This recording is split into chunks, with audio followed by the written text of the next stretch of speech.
Guess what today is? Dreaded riser day! The first thing I'm gonna do is I'm gonna plan out my treads because they're hickory and there's a lot of variation. Ah! Retake. As you can see, there's a lot of different variation between the different treads, which is great because our floor also has a lot of variation in it, but I just need to be really thoughtful about where they go. So I've got Post-it notes, and I'm gonna start labeling them and figuring out where they're gonna go. Since the treads all looked so different, I wanted to make sure that there was a good color balance. Let's see how good my measuring skills are.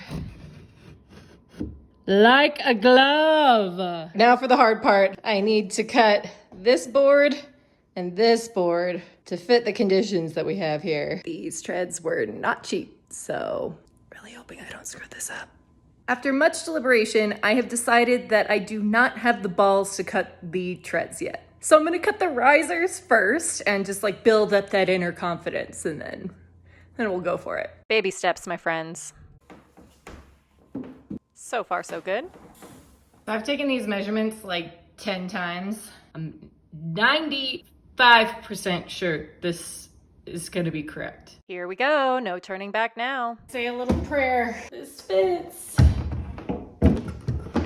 Whoop, whoop. One down, one to go. I decided to take a working lunch as I figured out the measurements for the second tread that needed to be cut. Just mathin', you know how I be. After checking my measurements at least 15 to 20 times, I marked where I was going to cut my tread. Sweating bullets the entire time.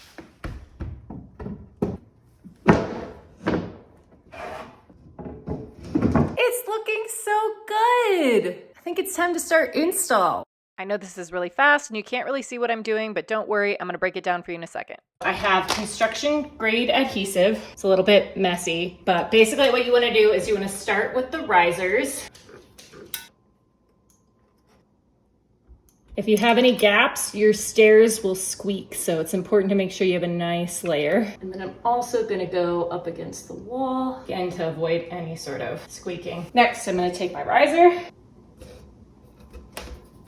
put it into place. Also doing this trick, which I'll show you more of later, that I learned on TikTok. Covering where I'm nailing with a piece of tape. 1 to 2 nails per riser. For the treads, similarly, do a nice thick layer of construction adhesive on all of your surfaces, including the wall. When in doubt, use more than you need. My risers aren't very thick, so it's been making more of a mess than anything. You want to go from up above and slide it in. This is why you do the risers first, because we're gonna take a screw, a deck screw about 2.5 inches, and we're gonna screw through the riser into the back of the tread to secure it and kind of suck it all together. Now that you know what's going on, let's speed things up a little bit, shall we? The last tread I wasn't able to screw in from behind, so I'm just doing a little bit extra adhesive. So the rest of that TikTok hack is basically that you cover your surface with tape, and you use your nail gun, and then you take your wood filler, patch it up, pull it off, and then you don't have to do a bunch of sanding and paint prep. We're all about avoiding paint prep in this house. The existing riser wood on this first step was in rough shape, so the last thing I needed to do was just take some wood glue and attach this thin piece of plywood just so that it would look a little bit nicer. Then I used my nail gun to apply constant pressure to the wood glue. And just like the rest of the risers, we patched her up and sent her on her way. Not gonna lie, peeling this tape off is oh so satisfying. That's it for today, but damn, they turned out good. Thanks so much for watching. Please like and subscribe for part 11 and follow along for more home DIY.